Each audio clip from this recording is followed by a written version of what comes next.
करेंगे सबसे पहले राम से संविधान तक। राम वैसे तो हमारे आस्था का केंद्र है, लेकिन इन दिनों लोकसभा चुनाव में लगातार उनका नाम हर दिन सामने आ रहा है। लोकसभा के रण में घमासान तेज हो चुका है। भाजपा और कांग्रेस के दिग्गज बयानों के तीर एक दूसरे पर जमकर छोड़ रहे हैं। रण में अब राम को भी लाया गया है, उनका जिक्र किया गया है, तो वही संविधान को लेकर भी जमकर बातचीत हो रही है। आरोप प्रत्यारोप लग रहे हैं। पीएम मोदी ने हरियाणा के महेंद्रगढ़ में कांग्रेस पर जमकर हमला बोला, निशाना साधा। कहा कि कांग्रेस पूरे देश से राम का नाम हटाना चाहती है, पिछड़ा दलितों का आरक्षण छीनकर मुसलमानों को देना चाहती है। तो वही राहुल गांधी ने दिल्ली में भाजपा पर निशाना साधा और उन्होंने कहा कि संविधान में हमारे देश की हजारों साल पुरानी विचारधारा है, लेकिन बीजेपी कहती है कि संविधान को ही खत्म कर देंगे। उन्होंने कहा कि ये लोग ऐसा कभी नहीं कर पाएंगे। भाजपा के सामने करोड़ों देशवासियों के साथ कांग्रेस पार्टी खड़ी है। देश के संविधान को कोई खत्म नहीं कर सकता है। में राम का नाम लेने वालों पर ये लोगों को गिरफ्तार कर ले। कांग्रेस पूरे देश से ही राम को हटाना चाहती है। कांग्रेस जब तक सत्ता में रही उसने राम मंदिर नहीं बनने दिया। कांग्रेस ने राम मंदिर प्राण प्रतिष्ठा तक का बहिष्कार कर दिया। और अब तो शहजादे के सलाहकार ने तो एक और बड़ा खुलासा किया है। कांग्रेस अब अगर सत्ता में आई तो राम मंदिर पर ताला लगाने की फिराक में है। कांग्रेस चाहती है कि हरियाणा के लोग रामलला के दर्शन तक नहीं कर पाए। वो रामलला को फिर से टेंट में भेजना चाहते हैं। क्या हरियाणा के लोग ऐसा होने देंगे? क्या रामलला को फिर से अपमानित करेंगे? क्या ऐसे लोगों को मेरा हरियाणा जवाब देगा कि नहीं देगा? हर बूथ में चुन चुन करके उनको साफ करेगा कि नहीं करेगा?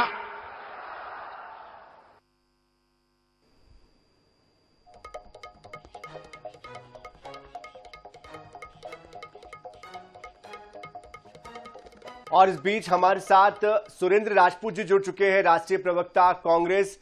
बहुत स्वागत है सुरेंद्र जी। और जिस तरह से आज पीएम मोदी ने बयान दिया है कि राम का जो नाम है वो कांग्रेस को रास नहीं आता है और राम का नाम लेने वालों के साथ कांग्रेस जो है वो सही तरीके से नहीं पेश आएगी, भविष्य में राम मंदिर के समारोह में नहीं जाने का जिक्र भी उन्होंने किया है।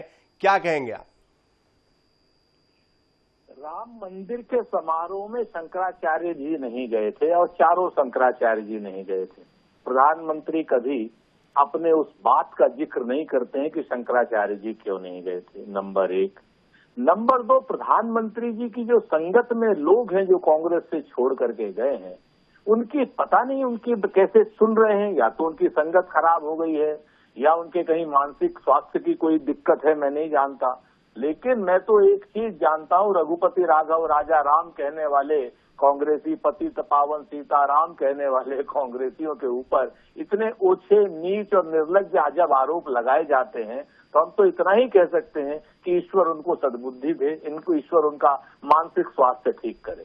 प्रधानमंत्री जी आज की डेट में हर मुद्दे पे हताश हो गए, निराश हो गए। जब प्रधानमंत्री जी हरियाणा के बेरोजगारों को ये नहीं बता पा रहे हैं कि उन्होंने नौकरी उन्हें क्यों नहीं दी, जब हरियाणा के किसानों को ये नहीं बता पा रहे हैं कि 700 किसानों की हत्या सड़क पर बैठ करके उनकी सरकार में क्यों हुई, जब किसानों को ये नहीं बता पा रहे हैं कि उनको एमएसपी का उचित मूल्य, एमएसपी की कानूनी गारंटी क्यों नहीं दी, पराली जलाने वाला कानून वापस क्यों नहीं लिया, तब प्रधानमंत्री जी इस ऐसे मुद्दे पर विषयांतर कर रहे हैं जिस मुद्दे का कोई औचित्य नहीं है। अरे भाई, सुप्रीम कोर्ट ने ताला खुलवाया, सुप्रीम कोर्ट में क्या नाम ने मंदिर बनवाया, कांग्रेस ने ताला खुलवाया, और ये कौन खाम उल्टी सीधी बातें कर रहे हैं और हिंदू मुसलमान करना चाहते हैं। ऐसे भाषणों पर तो चुनाव आयोग की रोक होनी चाहिए। चुनाव आयोग को कम से कम ये चीज करनी चाहिए कि प्रधानमंत्री ऐसे भाषण न दें, उनके भाषण को बाधित करे और उन्हें चुनाव लड़ने से रोके। लेकिन सुरेंद्र जी, आपको मैं बीच में रोकूंगा, लेकिन कल ही चुनाव आयोग ने एक नोटिस जारी किया है भाजपा के राष्ट्रीय अध्यक्ष जेपी नड्डा जी को और कांग्रेस के राष्ट्रीय अध्यक्ष मल्लिकार्जुन खड़गे जी को, जिसमें कि ये जिक्र किया गया है कि बीजेपी के जो स्टार प्रचारक है वो धर्म की राजनीति ना करे और कांग्रेस के जो नेता है वो संविधान को लेकर और साथ साथ सेना को लेकर बात ना करें। लेकिन हम देखते हैं कि दोनों ही जगह, दोनों ही दलों के जो स्टार प्रचारक हैं, चाहे राहुल गांधी जी हो या प्रधानमंत्री मोदी जी हो, दोनों ही वो जो कहा गया उसको उल्लंघन कर रहे हैं। तो प्रधानमंत्री जी से पूछिए ना, वो तो सरकार में प्रधानमंत्री के पद पर बैठे हुए हैं, उसके बाद भी उल्लंघन कर रहे हैं नियम कानून का। क्या शर्म नहीं आती है प्रधानमंत्री जी को? क्या प्रधानमंत्री जी कानून से ऊपर हो गए हैं?